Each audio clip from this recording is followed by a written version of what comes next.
नमस्कार, आप देख रहे हैं एबीसी न्यूज नेटवर्क अतुल्य भारत चेतना। मैं हूं आपके साथ पलक शर्मा। आइए नजर डालते हैं खबर की ओर। उन्नाव में चल रही 9 दिवसीय श्री राम कथा का हुआ विराम। जिलाधिकारी अपूर्वा दुबे ने पहुंचकर किया व्यासपीठ का पूजन अर्चन। सरस श्री राम कथा गायन के लिए अंतर्राष्ट्रीय स्तर पर विख्यात प्रेम मूर्ति पूज्य श्री प्रेम भूषण जी महाराज ने उन्नाव के रामलीला मैदान में चल रही 9 दिवसीय श्री राम कथा की पूर्णाहुति के अवसर पर व्यासपीठ से कथा वाचन करते हुए एक प्रसंग में महाराज जी ने कहा कि भगवान और भगत के बीच भक्ति का ही एकमात्र नाता होता है। 9 प्रकार के भक्ति की चर्चा नवधा भक्ति के प्रसंग में वर्णित है।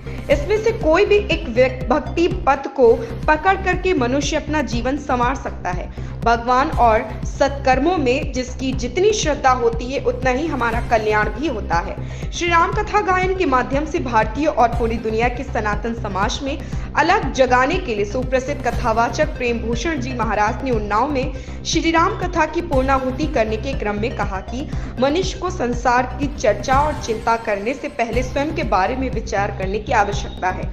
हमें अपने स्वयं के लिए भगवान के आश्रय में ले जाने की आवश्यकता होती है, किसी और के लिए नहीं। भक्ति पथ पर बने रहने के लिए निरंतर भगवान की कथा का श्रवण करना आवश्यक है।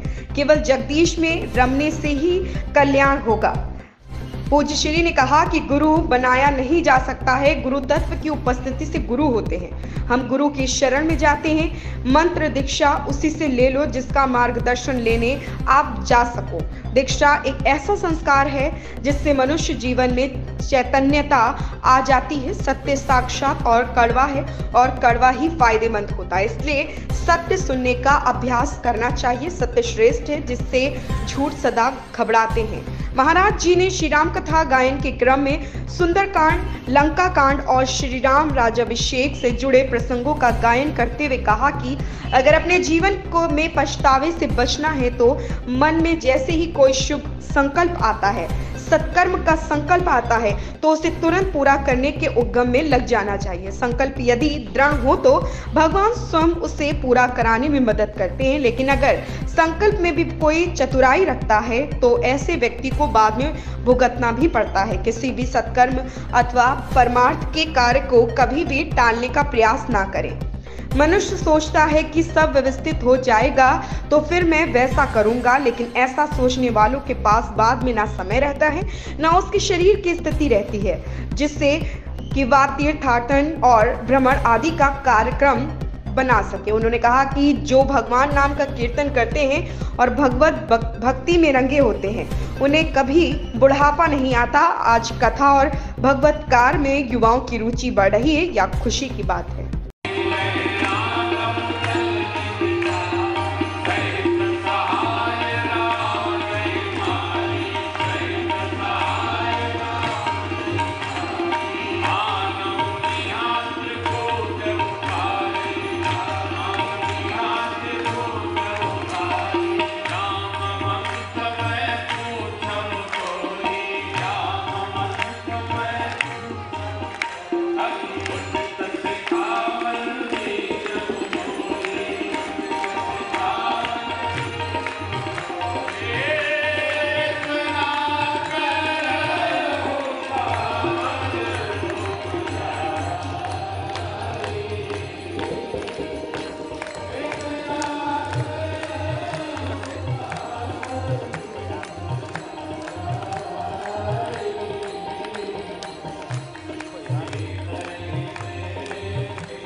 इस खबर में फिलहाल इतना ही। देखते रहें ABC न्यूज नेटवर्क, अतुल्य भारत चेतना।